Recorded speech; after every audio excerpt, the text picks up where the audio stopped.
Hi everybody, I'm so excited about our Bible journaling workshops that are coming on Friday and on Monday next week. And it occurred to me as I started filming the process video for our session on chapter 1 of Ruth, which will be this coming week, that these parts of the Bible are big chunks, and actually it's going to take you maybe a bit longer to digest and ponder and reflect on these passages. So instead of reading the passages to you within the workshop, I'm going to pre-record the video and put it out there for you to watch and listen to now, whenever you've got a bit of time, just to prepare your hearts for those sessions. So this is Ruth chapter 1. If you are new to your Bible and you're using Bible journaling as a way of getting to know God in those first few stages of your life with Jesus, you will find Ruth about here. So this is Judges, and afterwards is Samuel, and it's quite about a third of the way, I guess, through the Old Testament. So that's where you'll find Ruth if you're just getting to know her.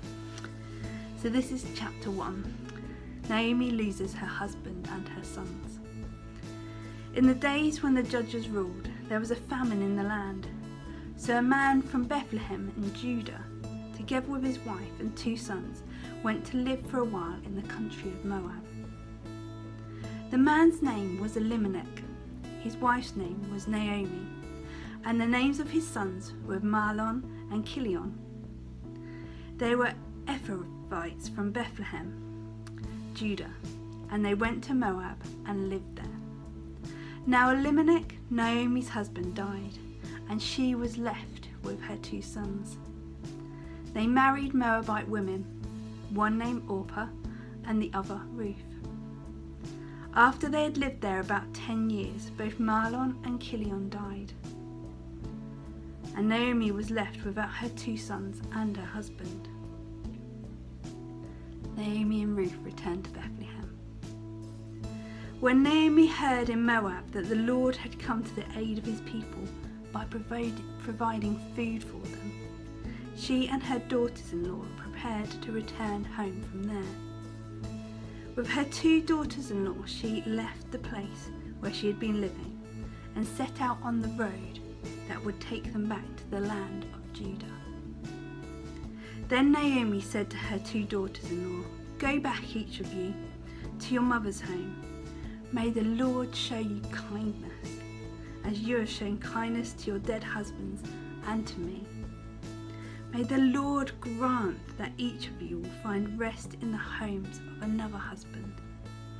And then she kissed them goodbye, and they wept aloud and said to her, "We will go back with you to your people." But Naomi said, "Return home, my daughters. Why would you come with me? Am I going to have more sons who will become your husbands? Return home, my daughters. I'm too old to have another husband.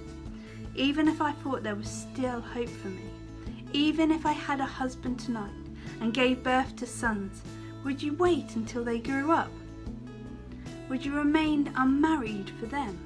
No, my daughters, it is more bitter for me than for you, because the Lord's hand has turned against me." At this they wept aloud again. Then Orpah kissed her mother-in-law goodbye, but Ruth clung to her. "Look," said Naomi, "your sister-in-law is going back to her people and her gods. Go back with her." But Ruth replied, "Don't urge me to leave you or to turn back from you. Where you go, I will go.